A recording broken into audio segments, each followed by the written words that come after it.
राहें जहाँ तक जाएगी राहगीर वहाँ तक जाएगा। तुम दरिया से क्या पूछ रहे हो कि नीर कहाँ तक जाएगा। अरे खींच धनुष का डोर निशाना साधो अपनी मंजिल का। बाकी बाद में देखा जाएगा कि तीर कहाँ तक जाएगी। Good morning my dear friends, I am Ramkrishna Kumar. Welcome to Nitish classes institute. जैसे कि आप सबको पता है, क्लास 12th बिहार बोर्ड 2027 के लिए आप लोग सब बहुत ही बेस्ट मस्त और तंदुरुस्त ढंग से जो है प्रिपरेशन कर रहे हैं और लगे हुए हैं, तन मन धन से लगे हुए हैं और बहुत जोश और जज्बा के साथ लगे हुए हैं। और वही का नतीजा है कि अपना सब जो है हिस्ट्री में अपना सब चौथा चैप्टर के आज जो है पहला क्लास होने वाला है। आज अपना सब इसको धुरंधर तरीका से आप फोड़ेंगे, तोड़ेंगे, रगड़ेंगे। क्या करेंगे बाबू?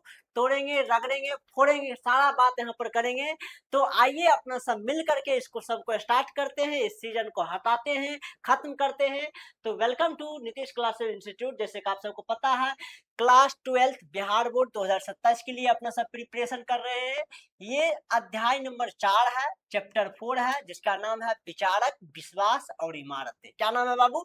विचारक, विश्वास और इमारतें। इसमें अपना सब सांस्कृतिक विकास के बारे में जानेंगे। लगभग 6ठी शताब्दी ईसा पूर्व से लेकर के जो है 600 ईस्वी तक के बात इसमें आएगा। 2027 के लिए अपना सब बहुत ही बेहतरीन ढंग से पढ़ने वाले हैं। तो आप सब रेडी हो गए?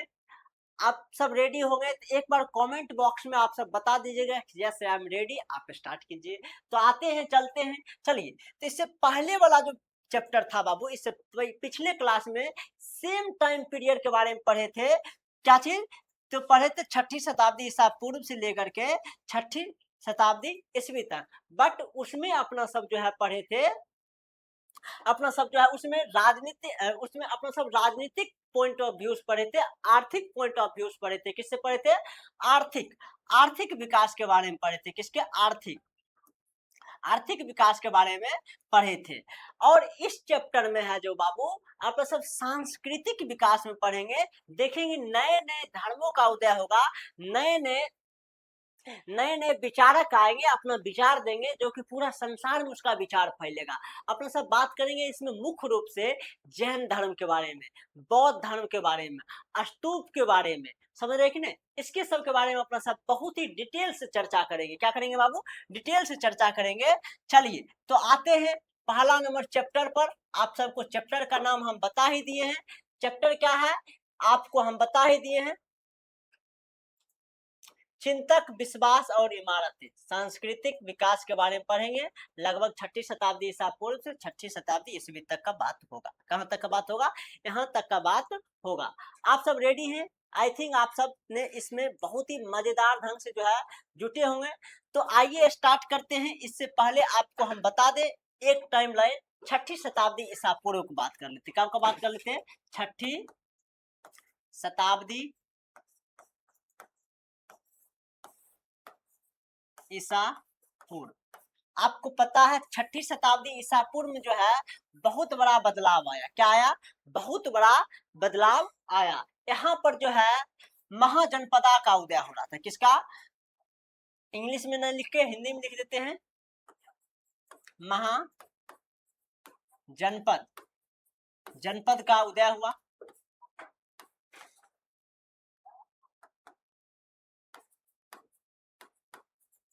ठीक है, चलिए। महाजनपद का उदय हुआ। उसके बाद जो है नए नए धर्मों का भी उदय हुआ, नए नए धर्मों का भी उदय हुआ। नए नए जो है नए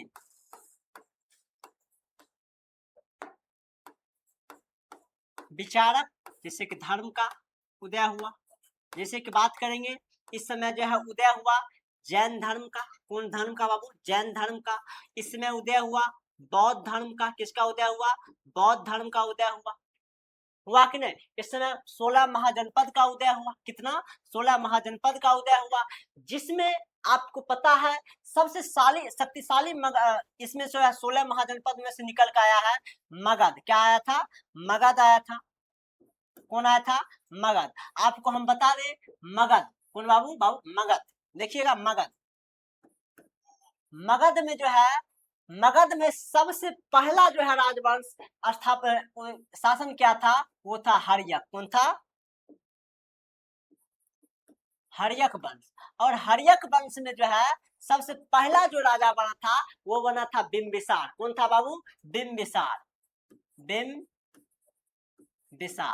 और बिंबिसार का जो है पुत्र था, कौन था बाबू? पुत्र, जो कि इसका बिंबिसार का हत्या करके वो राजा बना है, उसका नाम था अजात शत्रु। क्या नाम था बाबू?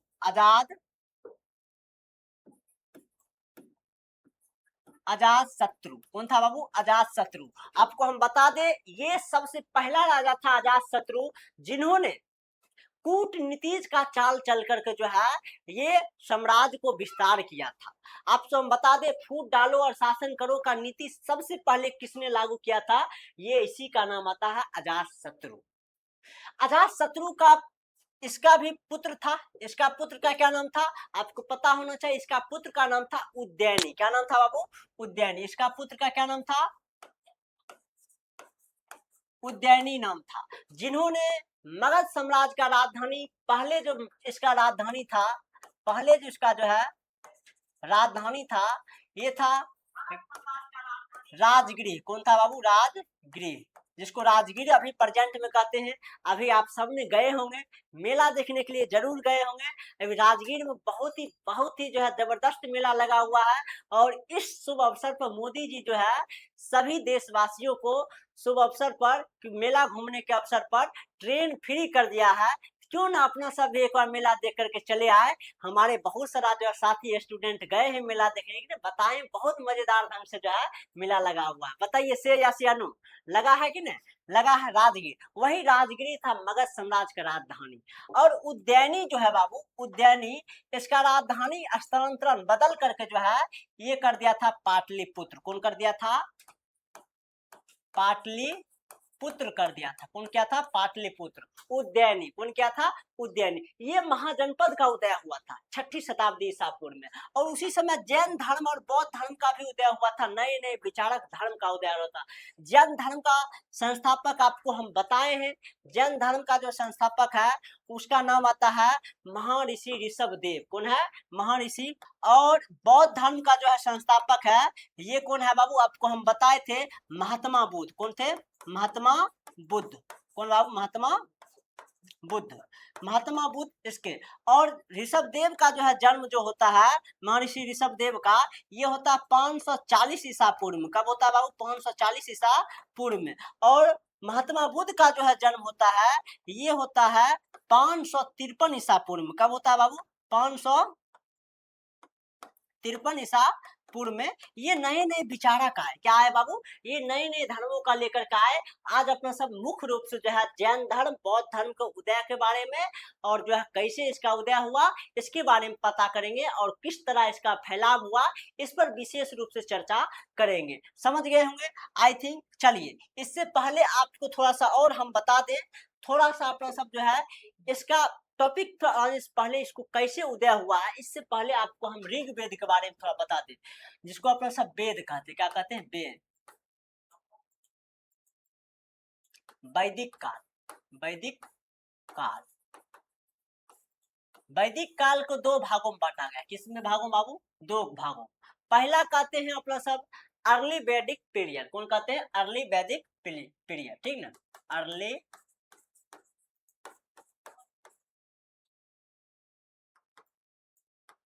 चलिए अर्ली वैदिक काल। ठीक है। और दूसरे कहते हैं अपना सब जो है लेटर वैदिक काल। क्या कहते हैं? लेटर वैदिक काल।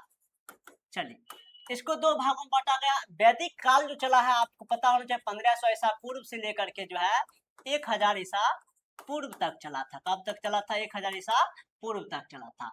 और लेटर अर्ली वैदिक पीरियड में जो है एक वेद लिखा गया था जिसका कहते हैं ऋग्वेद। क्या लिखा गया था? ऋग्वेद। ऋग्वेद इसमें लिखा गया। वेदों की संख्या आपको हम बता दे, वेद की संख्या जो है यह है 4। कितना? 4। और ये जो है अर्ली वैदिक में ऋग्वेद लिखा गया और लेटर वैदिक में 3 वेद जो कि सामवेद और जो है यजुर्वेद और जो है एक और था अथर्ववेद। कौन? ठीक ना? चलिए ये आपने समझ लिया है अथर्ववेद। ये आपको 4 वेद मिल जाएगा। ठीक ना? अब अर्ली वैदिक पीरियड आपको पता है कि 1000 ईसा पूर्व से, सॉरी 1500 ईसा पूर्व से, कब से 1500 ईसा पूर्व से 1000 ईसा पूर्व तक चला था। और ये लेटर वैदिक जो चला था 1000 ईसा पूर्व से ये चला था 500 ईसा पूर्व तक। कब तक? 500 ईसा पूर्व तक। इसमें आपको वैदिक काल समझ में आ गया होगा। इसमें ऋग्वेद और इसमें जो है सामवेद का, सामवेद, अथर्ववेद और यजुर्वेद का लिखित हुआ था। इसमें जो है ना ऋग्वेद में जिस समय ऋग्वैदिक काल था उस समय जो है मुख्य रूप से जो है इसमें जो है ना इसमें भगवान का जो पूजा होता था, इस समय जो है भगवान का पूजा किसका किसका होता था? तो इंद्र का, किसका? इंद्र का हो गया, सोम का हो गया, और जो है वरुण का हो गया। किसको? वरुण। ये सब का पूजा किया जाता था। और इस समय जितना भी जो है इस समय जो भी पूजा किया जाता है इस सब का इसके इस सब भगवान को माना जाता है। इस समय जो पूजा किया जाता था, इस समय पूजा जो किया जाता था बाबू, पूजा वो सामूहिक के लिए किया जाता था। किसके लिए? इस समय जो पूजा जो किया जाता था, पूजा जो भी पूजा होता था वो सामूहिक पूजा होता था। क्यों?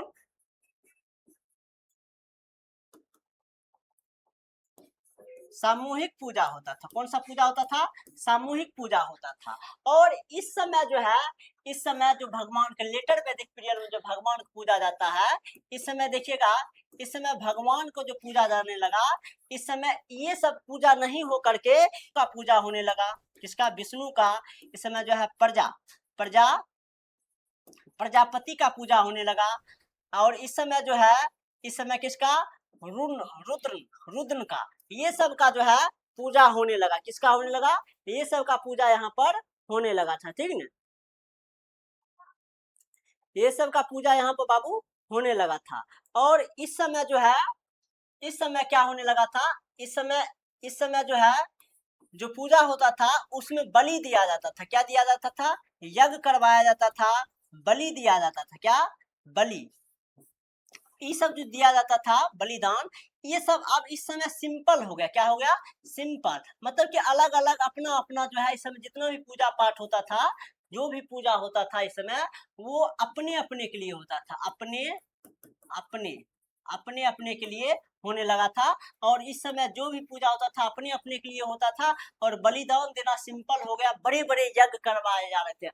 अश्वमेघ यज्ञ, याग बल्लक यज्ञ, इस समय ये सब यज्ञ करवाया जा रहा था। और इस समय जो भी पूजा होता था वो सामूहिक के लिए होता था।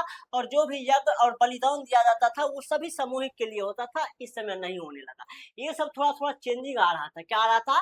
चेंजिंग आ रहा था। अब देखिए राजा जो है अपने आप को जो है बड़े मानने के लिए बड़े बड़े यज्ञ करवाएंगे। क्या करवाएंगे? बड़े बड़े यज्ञ करवाएंगे और बहुत बड़े बड़े बलिदान देंगे। क्या देंगे? बड़े बड़े बलिदान देंगे। और यही समय रहेगा लेटर वैदिक के काल में उदय होगा। किसका? उदय होगा जैन धर्म के संस्थापक का, उदय होगा बौद्ध धर्म का। और बड़े बड़े विचारक देंगे, अपना अपना विचार प्रस्तुत करेंगे ये सब के टाइम पर। समझ रहे हैं? आई थिंक आप सभी को समझ में आ गया होगा।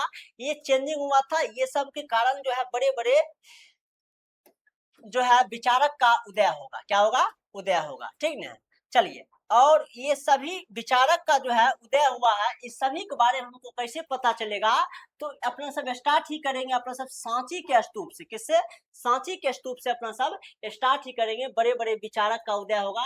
और उसके लिए कुछ न कुछ सोर्स होना चाहिए ना, कि कैसे पता चलेगा जैन धर्म के बारे में, बौद्ध धर्म के बारे में। ये सांची का स्तूप हमको बताएगा। क्या करेगा? सांची का स्तूप बताएगा। चलिए अपने सब पहले कम टू द पॉइंट आते हैं यहाँ से। ठीक है ना? चलिए यहाँ तक हम बता दें कौन कौन जुटे हुए हैं लाइव में। एक बार कमेंट कर दीजिएगा।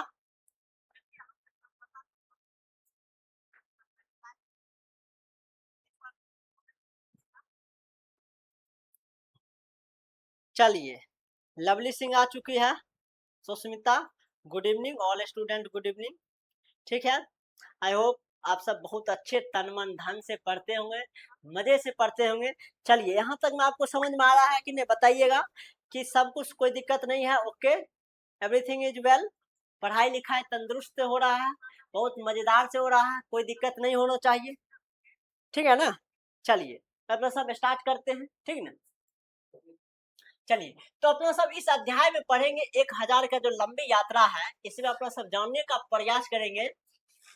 इसमें अपना सब पढ़ने की कोशिश करेंगे कि समाज में अपनी जो है स्थिति समझने को क्या प्रयास किया गया था। कहता है कि हम यह भी देखेंगे कि उसमें उसके विचार किस तरह मौखिक और लिखित परंपराओं में संग्रहित हुए। अपना सब बात करेंगे ये जो नए नए विचारक आएंगे, जैन धर्म, बौद्ध धर्म, इसका किस तरह से संग्रह हुआ, इसका किस तरह से बाबू संग्रह हुआ, इसका किस तरह से विचार जो है मौखिक रूप में पहले होता था, किस तरह लिखित रूप में संग्रहित किया गया था, उस पर बात करेंगे। इस समय अपना सब बात करेंगे स्थापत्य कला के बारे में, मूर्ति कला के बारे में अपना सब देखेंगे, ठीक ना। इसके माध्यम से अपना सब जो है इसका इसका जो है अभिव्यक्ति के बारे में जानेंगे। कहता है कि ये सब जनता पर इन विचारकों के अस्थायी प्रभाव को दर्शाते हैं। हालांकि हम बौद्ध धर्म का विषय अध्ययन करेंगे, यह ध्यान देने की बात है कि यहाँ परंपरा अकेली विकसित नहीं हुई। कहता कि दूसरी कई परंपराएं थी जो एक दूसरे के साथ लगातार वाद विवाद, कहता कि संवाद चली आ रही थी। अब देखो यहाँ पर जो है बड़े बड़े क्या करवाए जा रहे हैं, यज्ञ करवाए जा रहे हैं, बड़े बड़े बलिदान देने जा रहे हैं, सैक्रिफाइस हो रहा है, यज्ञ हो रहा है। बहुत सारा व्यक्ति आएंगे ये समझने के लिए कि हम जीवित क्यों हैं, हम जो है संसार में मेरा क्या कार्य है, हम इतने बड़े बड़े बलिदान क्यों दे रहे हैं, हम इतने बड़े बड़े यज्ञ क्यों करवा रहे हैं, क्या इसका लाभ होगा। ये सब जानने के लिए जो है बहुत बड़े बड़े विचारक आएगा, जैन धर्म आएगा, बौद्ध धर्म। आपको याद होना चाहिए जिस समय जैन धर्म और बौद्ध धर्म का उदय हो रहा है, सिर्फ जैन धर्म और बौद्ध धर्म ही नहीं था, इसके अलावा कई और विचारक था। क्या था बाबू, कई और विचारक था जो कि अपना अपना विचार प्रस्तुत करते थे। और कहा जाता है कि लगभग में 64 जो है विचारक आए थे। और ये 64 मान लो कि मेरा विचार है कि इस मोह माया से कुछ नहीं होता है और ये संसार में सब कुछ जो है प्राणवान है, ठीक ना, क्या है, प्राणवान है और इससे कुछ नहीं होता है, मोक्ष कुछ नहीं होता है। जो आप जीवन में कर्म कीजिएगा वही आपको फल उसके परिणाम स्वरूप मिलेगा, मेरा ये विचारक है। और कोई कोई दूसरा व्यक्ति भी रहता है जो कि वो सभी जीवों में, मतलब कि जितना भी निर्जीव है या फिर सजीव है, सभी में वो प्राण ढूंढता है, मतलब कि सभी को कहता है कि वो सभी में प्राण है और किसी का आप जो है दुख नहीं पहुंचाइए, किसी का ये मत है। बहुत सारा मत वाले व्यक्ति आएंगे, लगभग में 64 होगा। मान लो कि मेरा ये विचारक है, मेरा बहुत सारा शिष्य होगा, उसका भी शिष्य होगा। अब दोनों में टकराव चलता है तो शास्त्रार्थ होता होगा। क्या होता है, इस सभी में शास्त्रार्थ हुए, क्या हुए, शास्त्रार्थ, ठीक ना। इस सभी में जो है शास्त्रार्थ होता है। क्या होता है,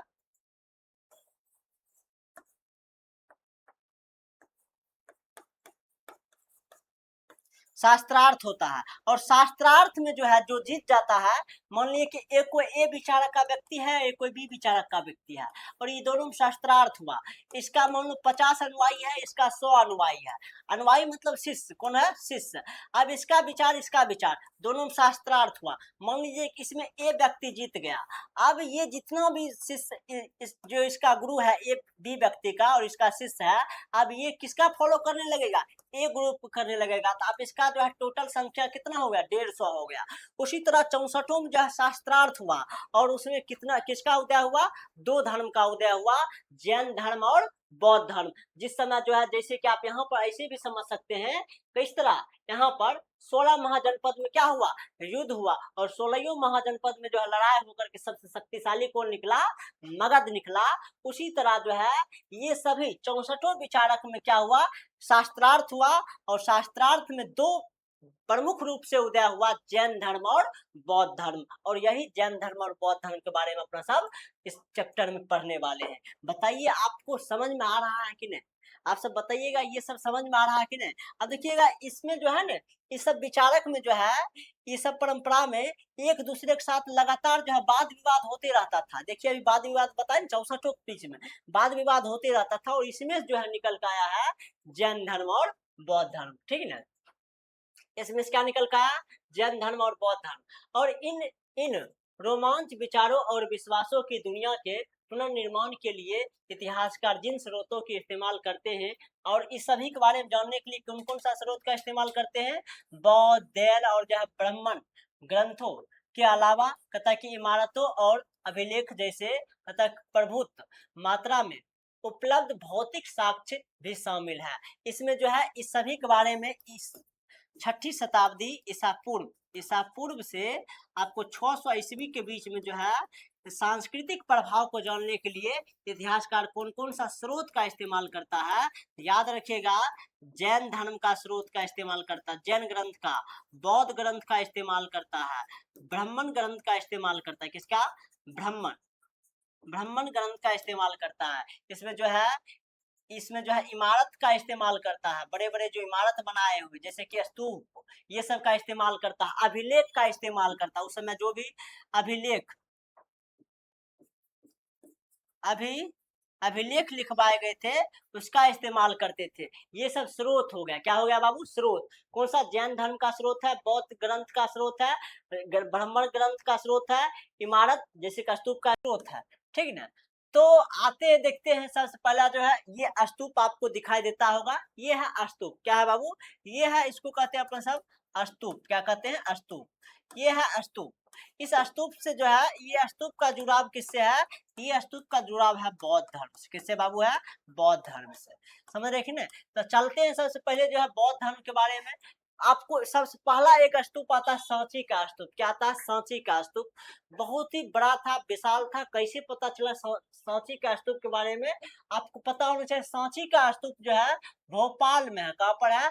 भोपाल मध्य प्रदेश में पड़ता है। कहाँ पर? सांची का स्तूप। और वहां पर एक सांची कानखेड़ा नामक इमारत है। ठीक ना? जो कि भोपाल से मात्र 20 मील उत्तर पूर्व में जो है तरफ एक पहाड़ी है, जिसको कहते हैं तलहटी में बसा एक गांव है। वहीं पर जो है ये स्तूप का पहाड़ी आपको मिलता है। ठीक ना? पत्थरों की वस्तुओं, बुद्ध की मूर्तियों और एक प्राचीन तोरण द्वार का निरीक्षण किया। कहता है कि ये सब वहां पर जो है ना हमको मिला है। सांची का स्तूप से एक पत्थर की वस्तु मिला है, और वहां पर बुद्ध की मूर्ति मिला है, और प्राचीन तोरण द्वार वहां पर मिला है। ठीक ना? और ये अवशेष मिला है। ये अवशेष जो है यूरोपीय सज्जन जितना भी था, जो कि अंग्रेज हो जाए या फिर फ्रांसीसी हो जाए, ये सभी जो है जो आर्किटेक्चर वहां पर मिलता था, मूर्ति उर्ति, और उसको बहुत ही अच्छा लगता था। तोरण द्वार हो गया, ये देखिए इसको कहते तोरण द्वार। ये स्तूप है ना, स्तूप का ये देखिए तोरण द्वार हो गया। ये उसको अच्छा लगता था यूरोपिया को। यूरोपिया अपने पास लेकर के जाना चाहता था। क्या जाना चाहता था?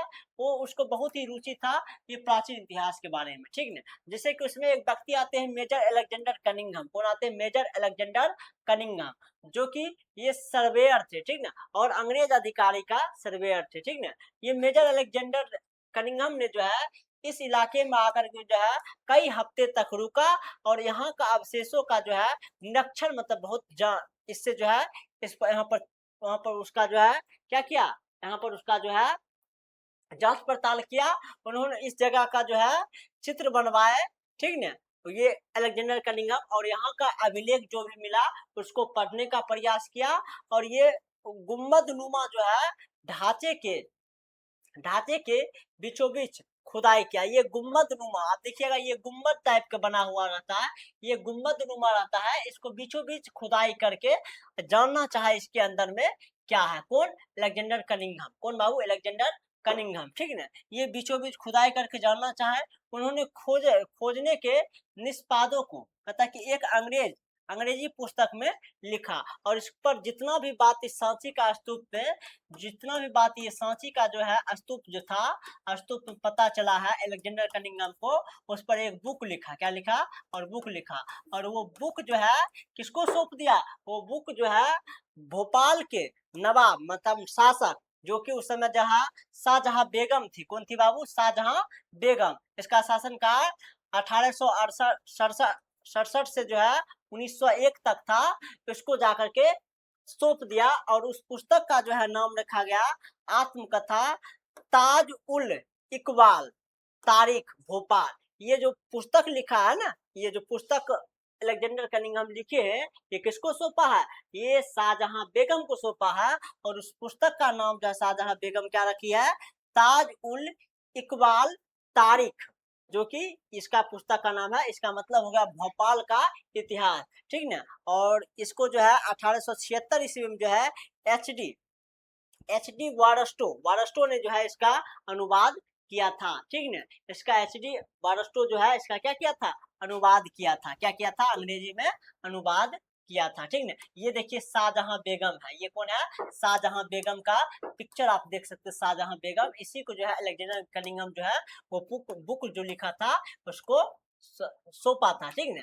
तो चलते हैं एक बार सांची का झलक देख लेते, क्या देख लेते, सांची का झलक। थोड़ा सा सांची कहाँ पर है उसके बारे में थोड़ा सा बात कर लेते हैं, ठीक है।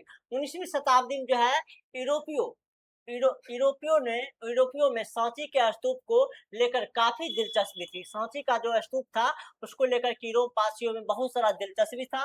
जैसे कि फ्रांसीसी ने सबसे अच्छी हालात में बचे सांची के पूर्वी तोरण द्वार को पता कि फ्रांस के संग्रहालयों में प्रदर्शित करने के लिए शाहजहां बेगम को जो है फ्रांस ले जाने की इजाजत मांगी। सबसे पहला जो है सांची का जो है पूर्वी तोरण द्वार को, किसको, पूर्वी तोरण द्वार को जो था, ये पूर्वी तोरण द्वार जो था, ये देखिए सांची का स्तूप है और ये पूर्वी तोरण द्वार है। ये जो है फ्रांसीसी को बहुत ही अच्छा लगा। क्या लगा बाबू, ये बहुत ही अच्छा लगा। ये सांची का स्तूप जो है अपने पास ले जाना चाहता था, फ्रांस के संग्रहालयों में सजाने के लिए जो है ये सांची का स्तूप को, जो तोरण द्वार था पूर्वी, और इसके लिए जो है शाहजहां बेगम को एक पत्र लिखा, हम इसको लेकर के जाएंगे, आपको कोई दिक्कत नहीं ना। ये पत्र लिखा, ठीक है, इजाजत मांगा। कुछ समय के लिए अंग्रेज भी, और उसके बाद देखो पहले दिलचस्पी दिखाया फ्रांस, उसके बाद अंग्रेज भी जो है यही जो है सौभाग्य से कोशिश किया कि हम भी तोरण द्वार लेकर के जाएंगे, ठीक ना। सौभाग्य बस लेकिन ना ही तोरण द्वार फ्रांस को मिला और ना ही अंग्रेज को मिला। यहाँ पर दिलचस्पी दिखाया है कौन,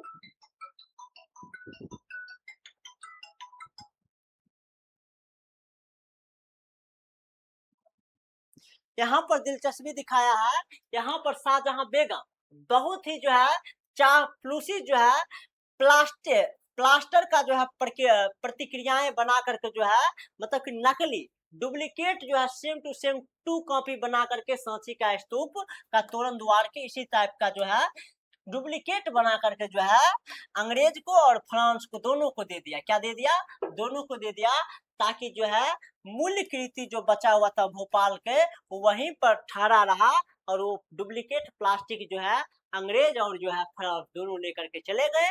और यहाँ पर जो है आपको चापलूसी दिखाई दे रहा है, यहाँ पर दिमाग लगाए शाहजहां बेगम, कौन लगाई है, शाहजहां बेगम। ये थी शाहजहां बेगम, देखिए ये थी शाहजहां बेगम, जो कि भारत का मूल्य जो है इतिहास जो था उसको बचाने में अहम भूमिका निभाया। इतना ही नहीं, ये जो है सांची का स्तूप बनवाने में रुपया पैसा भी खर्च किया, और बनवाने का और जो है बचा संरक्षण करने का बहुत सारा उपाय ढूंढा, ठीक ना। पता कि भोपाल के शासक जो है शाहजहां बेगम और उसकी उत्तराधिकारी, शाहजहां बेगम का जो उत्तराधिकारी था उसका नाम था सुल्तान जहां बेगम। कौन थी बाबू, सुल्तान जहां बेगम। ये जो है प्राचीन स्थल के जो है रख रखाव के लिए जो है धन अनुदान, मतलब धन जो है क्या दिया, धन जो है वो दिया बनाने के लिए, सांची के स्तूप को बनाने के लिए। और जो है आश्चर्य नहीं कि जॉन मार्शल ने सांची पर लिखे अपने महत्वपूर्ण ग्रंथ को सुल्तान जहां को कथा समर्पित किया, और वहां पर जो है इसका इतिहास को फैलाने के लिए, सांची का महत्व बताने के लिए जो है ये जो है सुल्तान जहां बेगम जो है एक व्यक्ति था जॉन मार्शल, किसको, जॉन मार्शल को, और वहां पर बोला कि आप जाइए सांची के स्तूप का क्या लिखिए, इतिहास लिखिए, और इतिहास लिख करके जो है उसका प्रकाशन भी करवाया। सुल्तान जहां बेगम ने जो है उसके लिए जो है वहां पर एक संग्रहालय बनवाया, जो भी सांची का स्तूप का जो है अवशेष मिलता था वो संग्रहालय में रखता था। वहां एक अतिथिशाला भी बनवाया, वहां पर जो है जॉन मार्शल रह करके जो है उसका इतिहास लिख सके, और वहीं पर बैठ करके जॉन मार्शल जो है वहां पर बैठ करके पुस्तक लिखा। क्या लिखा, पुस्तक लिखा, ये अतिथिशाला में, और बहुत दिन तक यहाँ पर रहा भी। अभी भी आप जाइएगा सांची का स्तूप देख लेके, वहां पर एक संग्रहालय और अतिथिशाला बना हुआ है, जो कि कौन बनवाए, सुल्तान जहां बेगम बनवाए। और इस पुस्तक को जो है विभिन्न भागों में विखंडित किया और बहुत जगहों पर इसको प्रकाशित किया ताकि सभी लोग जो है स्तूप का महत्व समझ सके, क्या कर सके, समझ सके। ये सभी के लिए सुल्तान जहां बेगम ने जो है अनुदान क्या दिया, अनुदान किया, मतलब कि जो है रुपया पैसा भी खर्च किया इसके लिए, ये सभी काम करने के लिए। इसलिए यह स्तूप जो है समूह बना रहा, अभी तक यहाँ पर जो है ठहरा रहा ये स्तूप, ठीक ना। कहता कि तो इसके पीछे कुछ विवेकपूर्ण निर्णयों की बड़ी भूमिका रहा है। कहता कि शायद हम इस मामले में भी भाग्यशाली रहे कि कहता इन स्तूप पर किसी रेल ठेकेदारों या निर्माताओं की नजर नहीं पड़े। और ये स्तूप का बचने का एक और कारण है, यहाँ पर शाहजहां बेगम और सुल्तान जहां बेगम तो बचाने का कृपा किया है, और उसके साथ साथ और यहाँ पर जो है इस पर अंग्रेज का भी नजर नहीं पड़ा। नहीं तो रेल ठेकेदार का पता चलता, तो आपको पता है ना, हड़प्पा सभ्यता में, हड़प्पा सभ्यता में जो है एक जगह था हड़प्पा, कौन था बाबू, हड़प्पा। हड़प्पा स्थल का जितना भी ईंट था, ईंट चुरा करके लेकर के भाग गया। और यही हाल होता आदि इस स्तूप पर जो है रेल ठेकेदार का पता चल जाता, रेल ठेकेदार इस सभी को जो है क्या करता, अपने पटरी के नीचे जो है बड़े बड़े पत्थर को, स्तूप को काट करके लगा देता। यदि निर्माताओं को भी पता चलता तो वो भी इसको नष्ट कर देते। और सौभाग्य की बात है ये दोनों का नजर जो है स्तूप पर नहीं पड़ा, इसीलिए जो है स्तूप इतना बचा रहा। ठीक है कि नहीं। यहाँ से डायरेक्ट क्वेश्चन आता है, शाहजहां बेगम ने क्या क्या कदम उठाए जिससे स्तूप बचा रहा। आई थिंक आपने बहुत अच्छे ढंग से लिख दीजिएगा, कोई दिक्कत नहीं है, ठीक है। कहता है कि यहाँ यहाँ उन लोगों से भी बचा रहा जो ऐसे चीजों को यूरोप के संग्रहालयों में ले जाना चाहता था, और उस व्यक्ति से भी बचा रहा जैसे कि फ्रांसीसी हो गया, अंग्रेज हो गया, ये सब चाहता था कि ये सभी महत्वपूर्ण जो है अच्छे अच्छे जो है मूर्ति जो है ये संग्रहालयों में, कहाँ के, यूरोप के संग्रहालयों में ले जाना चाहता था। बौद्ध धर्म के इस महत्वपूर्ण केंद्र की खोज से आरंभिक बौद्ध धर्म के बारे में हमारे समझ में महत्वपूर्ण बदलाव आए। तक आज यह भारतीय पुरातत्व सर्वेक्षण के सफल मरम्मत और संरक्षण का जीता जागता उदाहरण है। यदि ये सभी से बचा रहा तब आप जाइएगा, स्तूप बहुत ही बढ़िया है, बहुत ही बढ़िया स्तूप है। ये स्तूप जाइएगा देखने के लिए, बहुत ही बढ़िया स्तूप है। कहा जाता है कि दिल्ली से तब आप जो है दिल्ली से भोपाल की यात्रा, रेल यात्रा करेंगे तो आप रास्ते में पहाड़ी देखेंगे, और पहाड़ के ऊपर में जो है मुकुट जैसा जो है आपको जो है खूबसूरत इस टाइप का ये दिखाई देगा, मुकुट जैसा खूबसूरत स्तूप दिखाई देगा। यदि वहाँ का जो है जो रेलगाड़ी का गार्ड होगा, उस गार्ड को जो है आप अनुरोध करिएगा, तो एक सांची के छोटे से स्टेशन है, सांची स्टेशन, और वहां पर 2 मिनट जो है गाड़ी आपको रोक देगा। आप वहां से आराम से देख सकते हैं किसका, पूरा स्तूप, क्या कर सकते हैं, पूरा स्तूप आराम से देख सकते हैं। समझ रहे हैं, विशाल स्तूप है। वहां पर आप देख सकते हैं, भोपाल से, दिल्ली से भोपाल की यात्रा कीजिएगा तो आप आराम से वहां पर मिलेगा, क्या करेगा, मिलेगा, ठीक ना। आखिर आखिर इन इमारतों आखिर आखिर इन इमारत का क्या महत्व है। अब देखिए इसका महत्व पर थोड़ा बात कर लेते हैं, किस पर बात कर लेते हैं, महत्व पर बात कर लेते हैं। यह टीला क्यों बनवाया गया था, इस पर बात करेंगे। ये जो स्तूप है इसका क्या महत्व है, इसके अंदर क्या है, इसको क्यों बनवाया गया था, इसके चारों ओर जो है पत्थर से रेलिंग किया गया था, उसको क्यों किया गया था, इस स्तूप के समूह को किसने बनवाया था, और इसके लिए धन किसने दिया था, ये सभी बातों की बात करेंगे। इसका खोज कैसे हुआ इस पर भी बात करेंगे। इसके ग्रंथों के मूर्तियां, स्थापत्य कला और जो है अभिलेख के अध्ययनों के द्वारा हम इस रोचक इतिहास के बारे में जानकारी प्राप्त करेंगे, ठीक ना। और इसके जो स्तूप है, ये स्तूप के बारे में कैसे पता चला, ग्रंथों से, बौद्ध ग्रंथ, जैन ग्रंथ और जो है ब्राह्मण ग्रंथ से पता करेंगे, मूर्तियों से पता करेंगे, स्थापत्य से पता करेंगे, स्थापत्य कला से पता करेंगे, अभिलेख से पता करेंगे। ये सब बात तो आपको हम बता ही दिए हैं ये सब। और इसको किसने बनवाया, क्यों बनवाया, किस लिए बनवाया, कौन रुपया दिया, ये सब अपना सब इस अध्याय में बात करेंगे। स्तूप देखिएगा, स्तूप का ये बहुत सारा ये होता है, जैसे कि देखिए स्तूप का ये तोरण द्वार क्यों बनवाया गया था, इस टाइप के ये रेलिंग क्यों किया गया था, इस पर गुम्बद नुमा जो है आकार क्यों दिया गया था, इस पर देखिए ये जो है ये इसको कहते हैं हर्मिका, ये हर्मिका क्या क्या अर्थ है, ये सभी विशेष रूप से अपना सब इस चैप्टर में चर्चा करेंगे। तो इससे पहले आपको हम पहले जो है आपको इससे पहले बता देते हैं, अपना सब यहाँ पर थे, कहाँ पर, यहाँ पर, कि बड़े बड़े यज्ञ किए जाते थे, बलि दिए जाते थे, ये क्यों दिए जाते थे, इसका क्या अर्थ है, अपना सब थोड़ा यहाँ पर चले आते हैं। पहले ये जो बड़े बड़े यज्ञ किए जाते थे इस पर थोड़ा चले आते हैं, ये यज्ञ क्यों करवाए जाते हैं, इसीलिए आपको टॉपिक यहाँ पर मिलेगा। देखिएगा पहला पृष्ठभूमि में यज्ञ और विवाद, क्या, यज्ञ और विवाद। ईसा पूर्व प्रथम सहस्त्राब्दी का काल विश्व इतिहास का एक महत्वपूर्ण मोड़ माना जाता है। हाँ, प्रथम सहस्त्राब्दी, शताब्दी मतलब होता है 1000 ईसा पूर्व, कौन सी होता है बाबू, 1000 ईसा पूर्व। ये इतिहास का मोड़ का काल माना जाता है, सही बात बोला है, आपको पता होना चाहिए।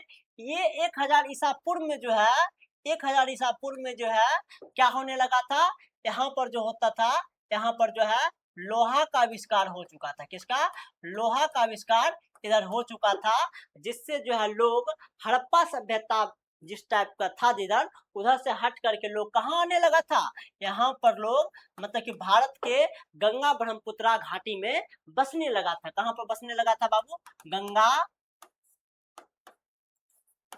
ब्रह्मपुत्र घाटी में लोग आकर के बसने लगा था, ठीक न, यहाँ पर लोग आकर के क्या होने लगा था, बसने लगा था।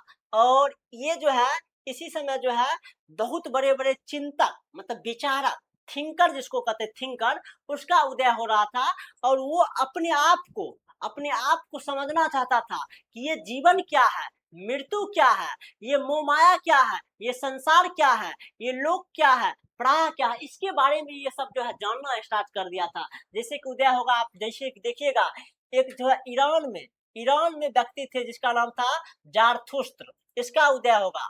ये चिंतक आएंगे, जैसे कि चीन में उदय होगा, एक व्यक्ति होंगे हुंग खुंग खुंग खुंगथसी, क्या आएगा, खुंगथसी। जैसे कि यूनान में उदय होगा सुकरात का, प्लेटो का, अरस्तु का, ये सब का, ये बड़े बड़े विद्वान का जो है जन्म होगा। और ये अपने आप को समझाना चाहेगा कि ये जीवन क्या है, मृत्यु क्या है, इस पर सवाल उठाएंगे, अजीब अजीब सवाल उठाएंगे, ठीक ना। जैसे कि भारत में भी जन्म होगा महावीर का, बुद्ध का, ठीक ना, ये सब। और इसके अलावा बहुत सारा चिंतक का जन्म होगा, तथा कि उन्होंने जीवन के रहस्य को समझने का प्रयास करेगा। ये सब किसका प्रयास करेगा, जीवन का रहस्य को समझने का प्रयास करेगा। और साथ ही साथ जो है इंसानों और विश्व व्यवस्था के बीच रिश्तों को समझने का कोशिश करेगा कि ये जो है इसका जो है इंसान क्या है, इंसान के मन में क्या क्या भय रहता है, क्या क्या थिंकिंग चलता है, ये विश्व व्यवस्था के बारे में बात करेगा। जैसे कि उस समय आपको पता है कि भारत में जो होता है वर्ण व्यवस्था चलता था, हिंदू मुस्लिम सॉरी इस पर, जैसे कि वैश्य था, शूद्र था, ब्राह्मण था, क्षत्रिय था, मतलब सबका काम अलग अलग रहता था। जैसे कि ये सब सभी जो है वर्ण व्यवस्था का विरोध करेगा, क्या करेगा, वर्ण व्यवस्था का जो है ये सभी जितने भी विचारक आएंगे वर्ण व्यवस्था का विरोध करेगा। ये जो कि भारत में बहुत ही प्रचलित था। जैसे कि आपको पता वर्ण व्यवस्था 4 था, पहला कौन आएगा, ब्राह्मण, कौन आएगा बाबू, ब्राह्मण। दूसरा कौन आएगा, क्षत्रिय, कौन आएगा, क्षत्रिय। और तीसरा कौन आएगा, तीसरा आएगा वैश्य, कौन आएगा, वैश्य।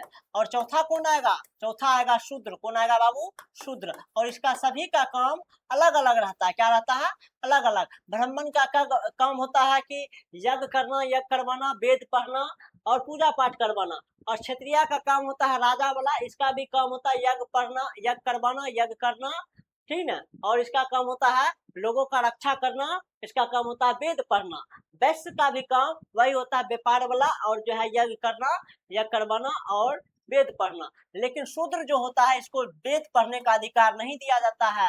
और इसको चारों वर्णों का जो है ऊपर 3 जो वर्ण कहा गया, इसको द्विज कहा जाता है। क्या कहा जाता है, द्विज। इसको क्या कहा जाता है, इसको जो है इसको द्वेज कहा जाता है। क्या कहा जाता है? द्वेज कहा जाता है। ये शूद्र का काम होता है द्वेज का सेवा करना। क्या करना? सेवा करना। इट मीन जो है ब्राह्मण क्षत्रिय वैश्य का सेवा करना। इस टाइप का भारत में जो है समाज जो है कई वर्गों में बटा हुआ था। ये सभी का क्या करेगा? विरोध करेगा। ये सभी व्यक्ति क्या करेगा? जैसे कि हो जाएगा महावीर हो जाएंगे, बौद्ध हो जाएंगे, बुद्ध हो जाएंगे, ये सब क्या करेगा? ये सभी का विरोध करेगा।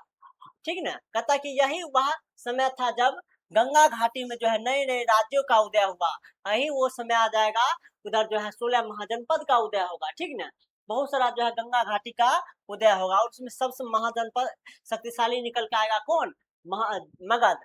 नए नए शहरों का उदय होगा और जो है सामाजिक एवं जो है आर्थिक जीवन में कई बदलाव आएंगे। ये सब बदलाव आएगा। ठीक ना? बड़े बड़े जो है मशीनी मतलब कि ऋषि जो होता है अपना अपना जो है तर्क सुनाएगा और कोशिश करेगा कि अपना अपना विचार रखने का, लोगों के सामने अपना अपना विचार रखेगा। क्या रखेगा?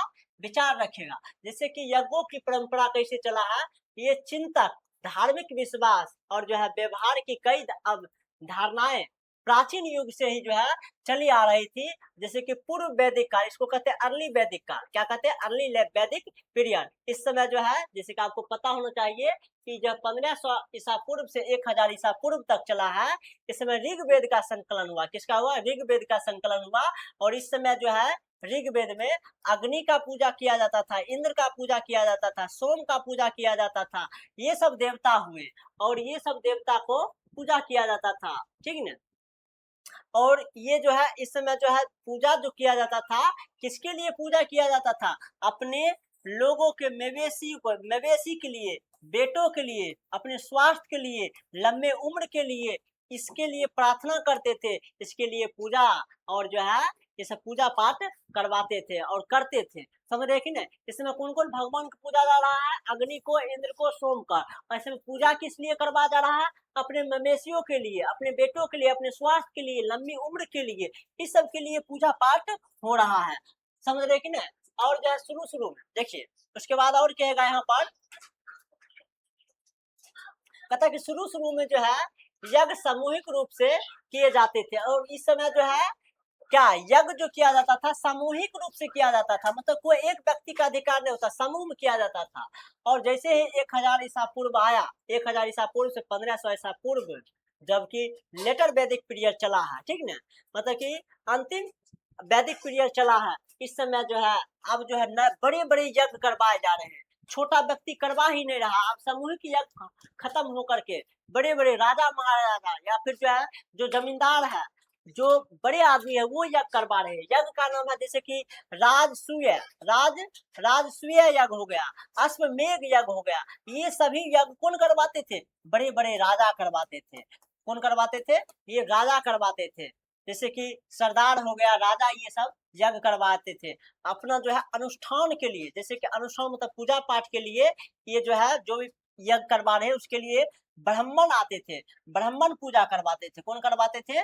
ब्राह्मण पूजा करवाते थे और ब्राह्मण पर ये निर्भर रहते थे। ये सब बात हो रहा है। आपको समझ में आ रहा है कि नहीं? आपको बात समझ में आ रहा है कि नहीं? मतलब कि ऋग्वेद में जो है आपको हम पहले यहाँ पर बता दिए हैं, आपको हम पहले ही बता दिए हैं। ऋग्वेद में क्या हो रहा है? सामूहिक के लिए पूजा हो रहा है। यहाँ पर पूजा किसका किसका हो रहा है? इंद्र का, सोम का, वरुण का। ठीक है? और इस समय जो है सामूहिक पूजा हो रहा है। और इस समय क्या हो रहा है? जैसे कि विष्णु का, प्रजापति का पूजा हो रहा है, रुद्र का पूजा हो रहा है। यहाँ पर बलिदान और जो पूजा पाठ करवा रहा है, ये सिंपल है और अपने अपने लिए करवा रहा है। राजा अपने अपने लिए करवा रहा है। समझ रहे कि नहीं? जैसे कि अश्वमेघ यज्ञ, ठीक ना, राजसूत्र यज्ञ, ये सब यज्ञ करवा रहे हैं राजा और जो है सरदार, बड़े बड़े यज्ञ करवा रहे हैं। और ये यज्ञ करवा रहे हैं किसके द्वारा? पंडित के द्वारा। जो कि पंडित के द्वारा ये सब यज्ञ करवाए जा रहे हैं। किसके द्वारा? पंडित के द्वारा ये सब यज्ञ करवाए जा रहे हैं। समझ रहे कि नहीं?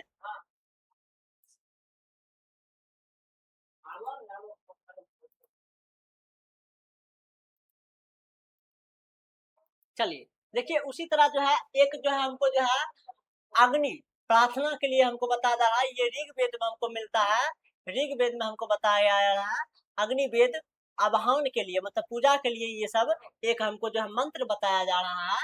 ये मंत्र आप पढ़िएगा तो आपको पता चल जाएगा। इस मंत्र में बताया जा रहा है कि एक पुरोहित था जो कि अपने परिवार के लिए वैदिक संस्कृत में कहते थे, वैदिक संस्कृत में ये पूजा पाठ करवाते थे। एक मंत्र हमको दिया गया है, क्या दिया गया है? मंत्र दिया गया है। हे शक्तिशाली देव, अपनी आप हमारी कहता कि आहुति देवताओं तक ले जाए। कहता कि हे, कहता कि बुद्धिमत, आप तो सबके दाता हैं। हे पुरोहित, हम कहता कि खूब सारे खाद्य पदार्थ है। कहता है कि हे अग्नि, यज्ञ के द्वारा हमारे लिए प्रचुर धन ला दे।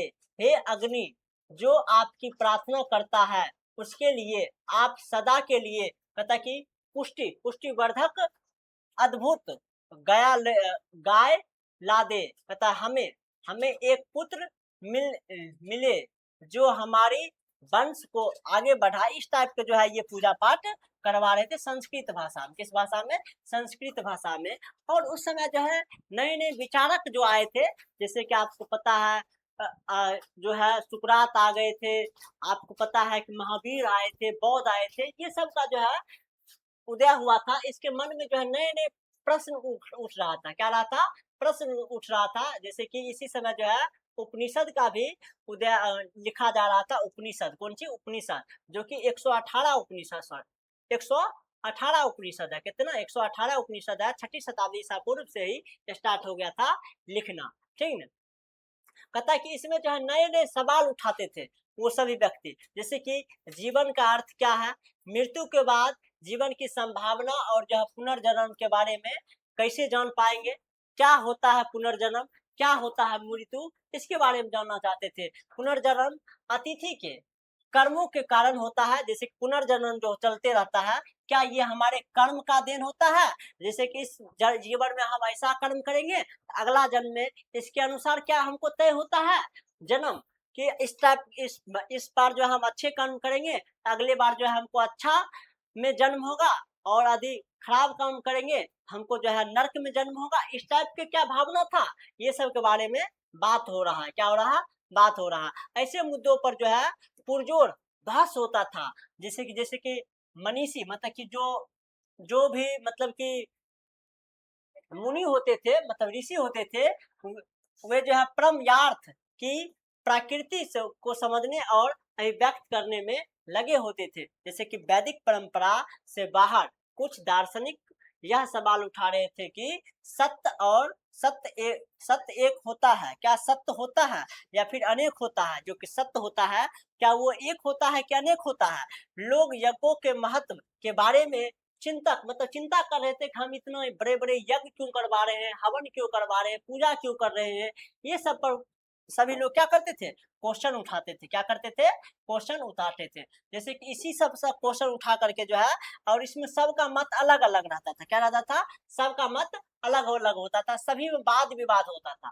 जैसे कि जिसमें बौद्धिक ग्रंथ के से हमको पता चलता है कि लगभग में जो है 64 संप्रदाय या फिर जो है चिंतक परंपरा का उल्लेख मिलता है। 64 जो है, यही बात हम पहले भी बता चुके हैं। 64 क्या होता है? वाद विवाद होता है। उसके बाद क्या होता है? इस 64 में जो है दो गो का उदय होता है, एक जैन धर्म, एक बौद्ध धर्म का उदय होता है, ठीक ना। 64 में वाद विवाद होता है।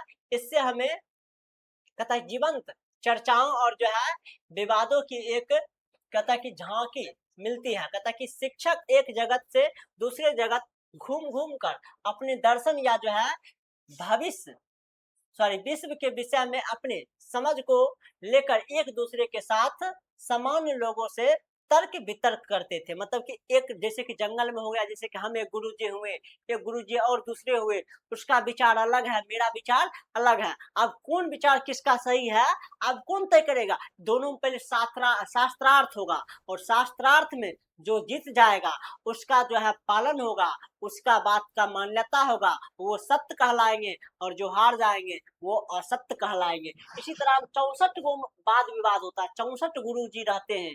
64 गुरु जी में क्या होता है? वाद विवाद होता है। सबका तर्क और सबका जो है अवधारणा अलग अलग होता है। सभी अवधारणा जो है दो अवधारणा सत्य माना जाता है, जैन धर्म और बौद्ध धर्म। इसके अलावा और भी आपको थोड़ा मोड़ा मिलेगा, ठीक है।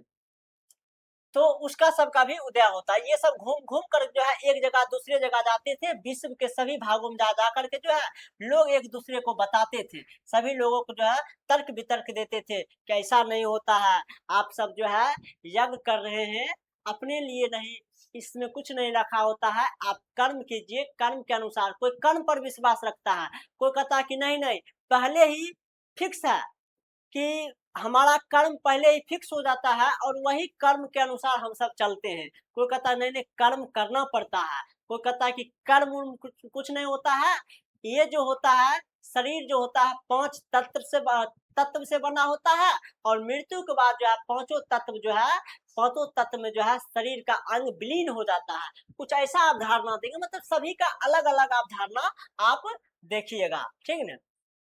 और इसमें जो है शास्त्रार्थ होता है वो कहाँ पर होता है, कुटागर शाला में होता है। कहाँ पर होता है, कुटागर शाला क्या होता है, एक जो है नोकीला छत के टाइप का जो है झोपड़ी होता था जंगल में। यहाँ पर जो है ये उपवन में होते थे, यहाँ पर जो है घुमक्कर ऋषि जो है मनीषी मतलब कि मुनि महात्मा आते थे, अपने से अपना एक शिक्षक को जो है प्रतिद्वंदी मतलब कि दोनों के बीच में दो शिक्षक आए, जैसे एक एक जो है ए है मुनि, एक बी है मुनि, ये भी अपना जो है शिष्य के साथ है और ये भी शिष्य के साथ है, तो दोनों में शास्त्रार्थ होगा, इसमें जिसका जीत होगा तो उसका वैल्यू होगा, तो उसका बात सही माना जाएगा। कहाँ पर होता था, कुटागर शाला। कुटागर शाला कहाँ होता था, उपवन मतलब कहाँ पर होता था, जंगल में। किस टाइप का, एक नोकीला छतरी के आकार का झोपड़ी होता था, इस टाइप का झोपड़ी होता था, ठीक ना, इस टाइप का, ठीक ना, नोकीला, ठीक ना, इस टाइप का होता था, उसको कुटागर शाला कहा जाता था, ठीक ना। अपने तर्कों से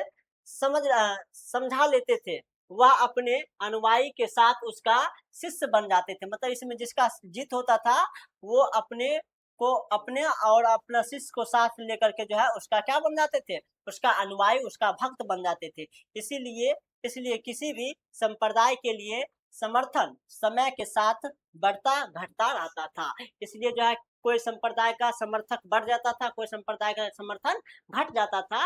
मान लो कि अभी यहाँ पर बी हार गया, आगे चल करके बी कहीं पर जीत गया, इसका समर्थन बढ़ जाएगा, कभी ये हार गया, इसका समर्थन घट जाएगा, घटते बढ़ते रहता था, ठीक ना। जैसे कि एक हमको जो है उपनिषद की कुछ पंक्तियां मिलता है, यहाँ पर जो है ये जो है संस्कृत भाषा में लिखा रहता है। किस भाषा में लिखा रहता है, संस्कृत भाषा में रचित रहता है, 6ठी शताब्दी ईसा पूर्व मिलता है। कौन सा उपनिषद में, छंद, छंदोग्य, छंदोग्य उपनिषद से हमको पता चलता है। यहाँ पर दो श्लोक बताया गया है। पहला आत्मा की प्रकृति के बारे में बताया जा रहा है। आत्मा धान या फिर जो है यब सरसों के या फिर जो है बाजरे के बीज से भी छोटा होता है। हमारा जो आत्मा जो होता है ये बता रहा है हमको। दो उपनिषद श्लोक मिला है, कहाँ पर, छंदो, छंदो उपनिषद में दो श्लोक मिला है। किस भाषा में, संस्कृत भाषा में। ये बता रहा है कि हमारा जो आत्मा होता है धान या फिर जो है यब या फिर जो है सरसों या फिर बाजरे के बीज से भी छोटा होता है, लेकिन मेरा उसके अंदर जो मन छिपा हुआ रहता है, आत्मा के अंदर जो मन छिपा रहता है, यह जो है आत्मा पृथ्वी से भी विशाल होता है और जो है क्षैतिज होता है, वह बहुत ही बड़ा होता है, ये स्वर्ग से भी जो है बड़ा होता है और ये सभी लोगों से भी बड़ा होता है। देखिए ये कितने बड़ा बात बता, बोला कि मेरा जो आत्मा होता है, आत्मा आत्मा जो है धान या फिर जब सरसों या फिर जब बाजरे के बीज से भी छोटा है, लेकिन इसके अंदर जो छुपा हुआ है मन है आत्मा के अंदर, ये पृथ्वी से भी लोगों से भी बड़ा है, ठीक ना। इस टाइप का एक हमको श्लोक मिला है। दूसरा श्लोक है सच्चा यज्ञ। क्या है, सच्चा यज्ञ। कहता है कि सच्चा यज्ञ क्या है, जैसे सच्चा यज्ञ है पवन, जिसको हवा कहते हैं। हवा जिधर जिधर बहती है सभी चीजों को क्या करने चलती है, पवित्र करते हुए चली जाती है। इस टाइप के यहाँ पर है। कहता है कि पवन जो है बहता है तो वो निश्चय ही जो है एक यज्ञ हुआ। क्या हुआ, पवन मतलब हवा चलता है तो ये यज्ञ हुआ। यज्ञ क्यों करते हैं, अपना शांति के लिए। किसके लिए, अपना शांति के लिए करते हैं, इसीलिए जो है, और मन को साफ रखने के लिए। और ये यही काम कौन करता है, पवन भी करता है। पवन जब मतलब हवा बहता है तो सभी चीजों को जो है साफ कर देता है, बहते बहते जो है सबको जो है पवित्र कर देता है। तो इसलिए ये क्या है, ये एक यज्ञ हुआ। क्या हुआ, एक यज्ञ हुआ। क्या हुआ बाबू, एक यज्ञ हुआ। आज देखिए यहाँ पर दो संप्रदाय आपको जो है, आपको एक तो हम बता दिए हैं बौद्ध, कौन बता दिए हैं? बौद्ध। और दूसरा धर्म का उदय हुआ जैन, क्या हुआ था? जैन, इसके बारे में पढ़ेंगे। और इसके अलावा भी और भी मत का जन्म हुआ था, जैसे कि एक था नियतिवाद, कौन था बाबू? नियतिवादी, एक था नियतिवादी और एक था तो भौतिकवादी, कौन था? भौतिकवादी, भौतिकवादी। ये दोनों का उदय हुआ था, क्या हुआ था? ये दोनों का उदय हुआ था।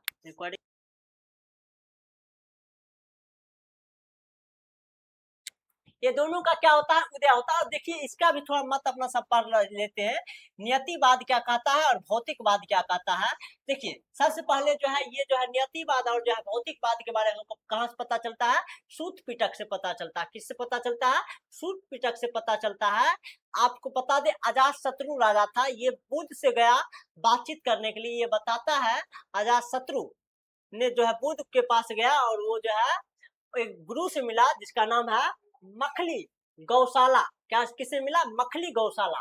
मखली गौशाला कहते हैं, मखली गौशाला गुरु से मिले, वो बताते हैं। हालांकि बुद्धमान लोग यह विश्वास करते हैं कि कहता कि सद्गुण से, इस तपस्या से मैं कर्म प्राप्ति करूंगा। कहता कि ये नियतिवाद जो है, ये बाबू नियतिवाद, कौन बाबू? नियतिवाद कैसे विश्वास रखता है?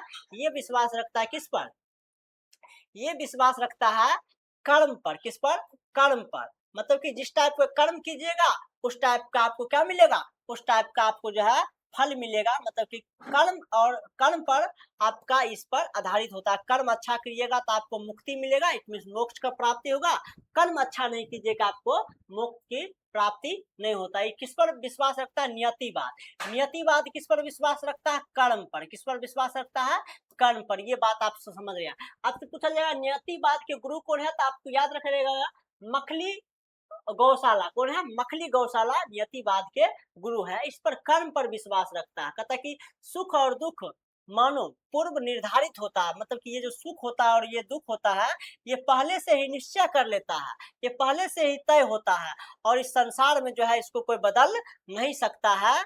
इससे जो है बुढ़ापा या जो है इसे जो है बढ़ाया या घटाया नहीं जा सकता। मतलब जो सुख और दुख जो पहले से तय हो चुका है, नहीं उसको कोई बढ़ा सकता है, नहीं उसको कोई घटा सकता है। ये इस पर बात करते हैं। जैसे जो है धागे का गोला, कहता है फेंक देने पर, कहता कि जब तक उसके जो है गोला का धागा बेग दिया, मान लो कि ये गोला का धागा है, इसको बेग दिया, मान लो कि यहाँ से उठा करके यहाँ बेग दिया, तो गोला का धागा कब रुकेगा? जब तक ये पूरा धागा खत्म नहीं होगा तब तक ये रुकेगा नहीं।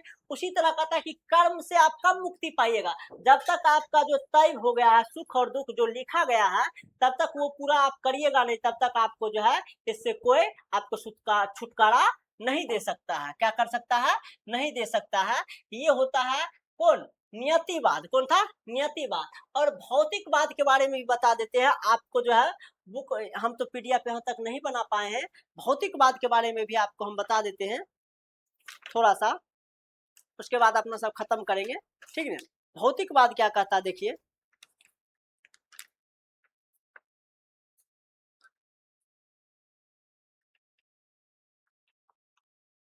भौतिकवाद, भौतिकवादी, देखिए भौतिकवादी का जो गुरु थे उसका नाम था अजीत केश कमल। क्या नाम था?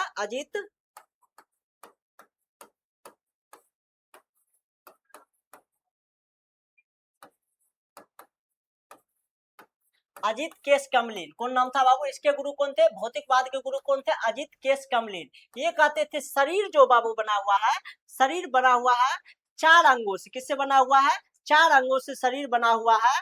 जैसे कि सबसे पहला मृत्यु के बाद ये चारों के चार अंग मिल जाते हैं। जैसे कि जो है मिट्टी वाला शरीर जो है पृथ्वी में समा जाता है, जल वाला जो हिस्सा है जल में समा जाता है, और जो है गर्मी वाला अंश जो है गर्मी वाला अंश जो है आग में समा जाता है, और जो है सांस का जो है सांस का अंश जो है ये वायु में समा जाता है। ये बोलता है कि शरीर जो है, शरीर चार अंगों से बना हुआ। किससे? चार अंगों से। किससे? पहला जो है मिट्टी से। किससे? मिट्टी से। दूसरा किससे बना हुआ है? जल से। किससे? जल से। और तीसरा किससे बना हुआ है? वायु से। किससे? वायु से। और चौथा किससे बना हुआ है, चौथा जो है बना हुआ है, ये बना हुआ है आग से, मतलब कि गर्मी से, किससे, आग से, आग से, ठीक है। कहा जाता है मृत्यु के बाद जो होता है मिट्टी वाला शरीर किसमें, पृथ्वी में समा जाएगा, और जो है जल वाला शरीर जो होता है जल से समा जाएगा, और वायु वाला जो है ये जो है वायुमंडल में प्रवेश, मतलब ये जो वायु है इसमें जो है ये प्रवेश कर जाएगा, इसमें घुल जाएगा, और अग्नि आग वाला जो है, आग वाला जो है शरीर जो है ये आग में जा करके मिल जाएगा, और हमारा जो इंद्रियां बचता है, जो आंख से जितना भी सामान देखते हैं इंद्रियां, जो इंद्रियां होता है ये किसका हिस्सा बन जाता है, ये अंतरिक्ष में समा जाता है, किसमें समा जाता है, ये अंतरिक्ष में समा जाता है, ठीक ना। ये जो है ये इंद्रियां जो होता है बाबू, इंद्रियां किसमें समा जाता है, ये अंतरिक्ष में समा जाता है, किसमें, अंतरिक्ष में समा जाता है। तो ये बताते हैं कौन, ये बताते हैं भौतिकवाद, भौतिकवाद बताते हैं, भौतिकवाद के गुरु कौन है, अजित अजित केश कमलिन, जो कि ये बताते हैं शरीर चार चीजों से बना हुआ है, मिट्टी, जल, वायु और आग से। मृत्यु के बाद पृथ्वी, मिट्टी पृथ्वी में समा जाता है, जल जल में मिल जाता है, जल वाला, और वायु वाला जो है वायु में जाकर के मिल जाता है, आग वाला आग में मिल जाता है। हमारा जो इंद्रियां होता है वो अपना सब बात करते हैं, ठीक है। यहाँ से फिर नेक्स्ट क्लास में देखेंगे, ठीक ना। यहाँ तक में हमको लगता है कि आप सभी को दिक्कत कोई नहीं है। मिलते हैं नेक्स्ट वीडियो में, तब तक के लिए थैंक यू।